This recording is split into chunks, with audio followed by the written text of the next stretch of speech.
Sir আমি আসামিকে খুঁজে পেয়েছি। কে সে? আমি কালকে থানায় আসবো, আর আসার সময় আসামিকে সাথে নিয়ে আসবো। ওকে মিস নীলা, আমাকে গতকালকে ফোনে বলেছেন যে আপনি আসামিকে নিয়ে তারপর থানায় আসবেন। তো আমি তো কোনো আসামি দেখছি না। আসামি আমার পাশেই বসে আছে। আমাকে সেদিন ওই ধর্ষণ করছিল। তুমি সব কি বলছো? আমি কেন ধর্ষণ করতে যাব? চুপ!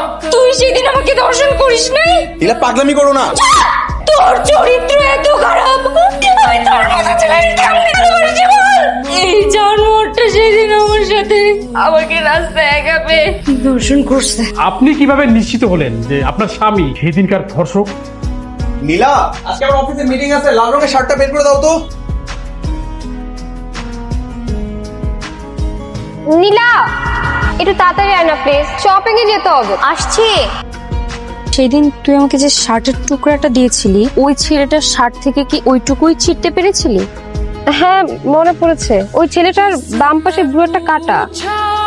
আচ্ছা, আমার যেদিন ধর্ষণ হয় সেদিন তুমি কোথায় ছিলে? আমি তো সেদিন অফিসের কাছে চট্টগ্রাম গিয়েছিলাম। ওই দিন না বাংলাদেশের খেলা ছিল, তুমি না আমাকে বলেছিলে খেলা দেখতে গেছো? হ্যাঁ, আমি স্টেডিয়ামে খেলা দেখতে গিয়েছিলাম। খেলা শেষ করে তুমি কই গেছিলে? ওই যে তোমাকে বলেছিলাম না, শাফিন নামে আমার একটা বন্ধু আছে, ওর বাসায় গিয়ে থেকেছিলাম সেদিন। ও ভাইয়া, আমি আপনার ফ্রেন্ড রিমনের ওয়াইফ বলছিলাম। ভাবি বলেন। ভাইয়া, রিমন আপনাদের বাড়িতে লাস্ট কবে গেছিল বলতে পারবেন?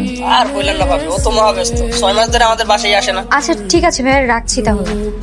এখন আপনি কি করবেন? তুমি তো আপনার স্বামী। আমিও দৃষ্টান্তমূলক শাস্তি চাই। তুমি অন্যের অভিযোগ ঘাড়ে নিয়ে আমাকে ফাঁসালে, কাজটা তুমি মোটেও ভালো করোনি। অফিসার, আইন অনুযায়ী নীলা আমার স্ত্রী।